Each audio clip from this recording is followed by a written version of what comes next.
Avatar film की दुनिया जिसे पांडोरा बुलाया गया है वो एक चांद है जो जीवों के रहने लायक है। ऐसे नजारे हमारी धरती पर भी है। हम आपको दिखाते हैं ऐसी ही जगहों के बारे में जिनसे प्रेरित होकर पांडोरा की रचना की गई है। नंबर 1, चीन का ही हुआंगशान माउंटेन। ये भी हवा में तैरने वाले पहाड़ों के लिए प्रेरणा बना। इन पहाड़ों को येलो माउंटेन्स भी कहते हैं। यहाँ के नजारों से ही प्रेरित होकर जेम्स कैमरॉन के पांडोरा के मुख्य विजुअल की रचना की थी। नंबर 2, वो जगह याद है क्या जहाँ पर जैक सली और नीटिरी मिलकर ड्रैगन को अपने कब्जे में करने की कोशिश करते हैं। इस जगह का इंस्पिरेशन वेनेजुएला का एंजल फॉल्स है।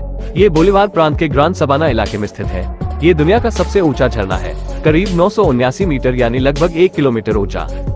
नंबर 3, वेनेजुएला की एक और लोकेशन है जिसे अक्सर फिल्मों में इस्तेमाल किया जाता है। इसका नाम है माउंट रोराइमा। ये टेबल टॉप माउंटेन है, यानी बेहद ऊंचा, लेकिन ऊपर का हिस्सा किसी मेज की तरह है। इसके चारों तरफ हमेशा बादल छाए रहते हैं। ऐसे लगता है कि यह हवा में तैर रहा है। इससे प्रेरित होकर अवतार में भी कई पहाड़ों को उड़ाया गया था। नंबर 4, अवतार में जिस पेड़ को आत्माओं का पेड़ यानी एवामा बुलाया गया है उसकी प्रेरणा जापान के आशिकागा फ्लावर पार्क में मौजूद विस्टेरिया पेड़ से मिली थी। सबसे ज्यादा विस्टेरिया के फूल जापान में मिलते हैं। इन पर रोशनी पड़ते ही चमकने लगते हैं। आमतौर पर ये गुलाबी रंग के होते हैं। नंबर 5, यमन में मौजूद सोकोत्रा आइलैंड ने जेम्स कैमरॉन को पांडोरा के कई पेड़ों को बनाने के लिए प्रेरित किया। इसलिए इस तरह के पेड़ आपको पांडोरा पर देखने को बहुत मिलेंगे। सोकोत्रा द्वीप पर ऐसे कई दुर्लभ पौधों की प्रजातियां हैं। आमतौर पर इसे ड्रैगन ब्लड ट्री कहते हैं।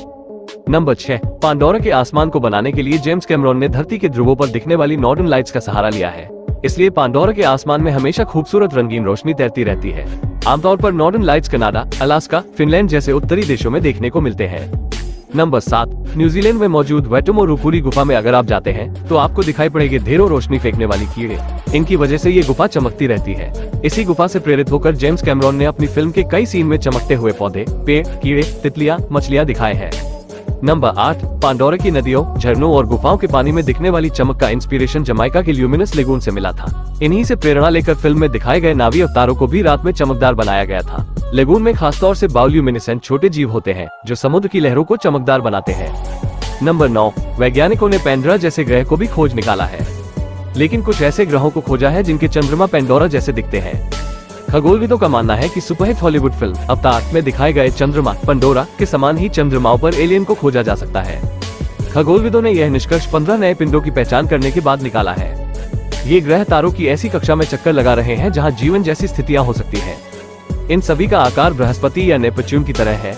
हालांकि इन ग्रहों पर पृथ्वी की तरह जीवन की संभावनाएं नहीं है, लेकिन इनकी परिक्रमा कर रहे चंद्रमाओं पर जंगल, समुद्र और जीवित प्राणी हो सकते हैं। जेम्स कैमरून की फिल्म अवतार में काल्पनिक चंद्रमा पंडोरा ऐसा ही दिखाया गया है। हालांकि हमारे सौरमंडल के बाहर अभी तक कुल 15 नए पिंडों की खोज की गई है, जिसमें सिर्फ एक को ही पुनर्ता ग्रह माना गया है। बाकी के बारे में जानकारी इकट्ठा की जा रही है। जिसे ग्रह माना गया है उस ग्रह का नाम PH2 भी है। ये तारामंडल साइग्नेस में सूर्य के समान तारे का चक्कर लगाता है जो पृथ्वी से सैकड़ों प्रकाश वर्ष से दूर है।